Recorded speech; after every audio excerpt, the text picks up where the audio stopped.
நீலகிரி மாவட்டத்தில் புதிதாக கட்டப்பட்ட அரசு மருத்துவக் கல்லூரி மருத்துவமனை மக்களுக்கு ஒரு மிகப்பெரிய வரப்பிரசாதமாக அமைந்துள்ளது. இந்த மருத்துவமனை மலைப்பகுதி மக்களின் நீண்ட கால மருத்துவ தேவைகளை பூர்த்தி செய்யும் வண்ணம் நவீன வசதிகளுடன் மக்கள் பயன்பாட்டிற்கு கொண்டு வந்துள்ளார்கள் மாண்புமிகு தமிழ்நாடு முதலமைச்சர் அவர்கள். இதோ மருத்துவமனை வளாகத்தினை ரெப்பன்பட்டி மக்கள் பயன்பாட்டிற்கு கொண்டு வருகிறார்கள் மாண்புமிகு தமிழ்நாடு முதலமைச்சர் அவர்கள். இது உங்களுக்கானது. உங்களின் பலத்த கைத்தட்டல்களை இந்த அரங்கிலும் நாம் கேட்கலாம். இதோ மாண்புமிகு தமிழ்நாடு முதலமைச்சர் அவர்கள் நீலகிரி மாவட்டத்தை சேர்ந்த 7 லட்சம் மக்கள் பயனடையும் வண்ணம் இந்த நீலகிரி மாவட்ட மருத்துவக் கல்லூரி மருத்துவமனையை மக்கள் பயன்பாட்டிற்கு கொண்டு வந்து சிறப்பித்துள்ளார்கள்.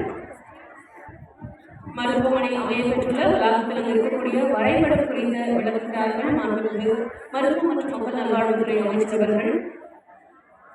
என்னென்ன இங்கு அமையப்பெற்றிருக்கின்றன என்பது குறித்த வரைபடம் அமையப்பெற்றுள்ளது. இதனை விவரிக்கிறார்கள் மாண்புமிகு மருத்துவ மற்றும் மக்கள் நல்வாழ்வுத்துறை அமைச்சர் அவர்கள். 700 படுக்கை வசதிகள் இந்த